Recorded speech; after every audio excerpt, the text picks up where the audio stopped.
حرمت عليكم الميتة والدم ولحم الخنزير وما أهل لغير الله به والمنخنقة والموقوذة والمتردية والنطيحة وما أكل السبع إلا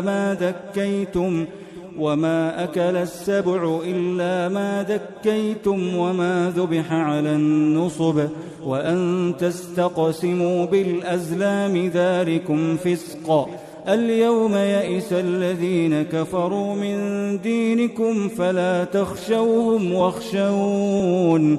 اليوم أكملت لكم دينكم وأتممت عليكم نعمتي ورضيت لكم الإسلام دينا. فمن اضطر في مخمصة غير متجانف لإثم فإن الله غفور رحيم.